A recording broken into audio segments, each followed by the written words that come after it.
Unang-una po, hindi po natin makakaila na mayroong mga DPWH officials na sinasabing involved at malamang ay magsimula sila doon. So far, ang nababanggit na ho ng Pangulo, mga kontrata, mga contractors, of course, officers or officials of the Department of Public Works and Highways. Pero wala pa ho siya napapangalanan na politiko. Kongresista, senador, o kung sino mang posibleng involved dito sa mga proyektong ito. Is the President getting there? Mangyayari po kaya to? Definitely. Sinabi naman din po ng Pangulo na hindi ito titigilan at tatapusin niya to bago siya matapos ang termino. Panghuli po, nabanggit ng Pangulo mismo sa kanyang bibig nang galing, I am getting very angry with what I'm discovering about all these flood control projects. Ano hong ibig sabihin kaya nito? What can the public expect to come out of this anger? Magdidemanda po talaga sa sampa ng kaso ang dapat masampa ng kaso. Walang sisinuhin, walang malapit sa puso, walang kaalyado, kung sino man ang involved dito, sasampa ng kaso. Ma'am, on lifestyle check po, who will lead the lifestyle check?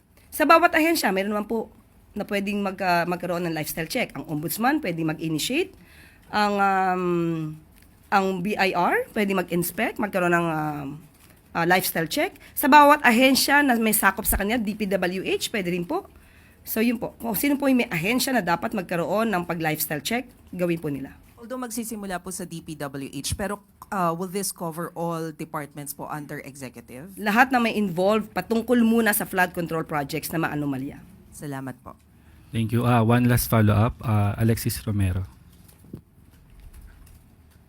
USEC, so it will cover everyone. But given na may mga nagsasabing yung corruption is deeply entrenched within the bureaucracy, how do we ensure the independence of such investigations considering ang sabi ninyo, each agency will conduct its own? Nagsalita na po kasi ang Pangulo.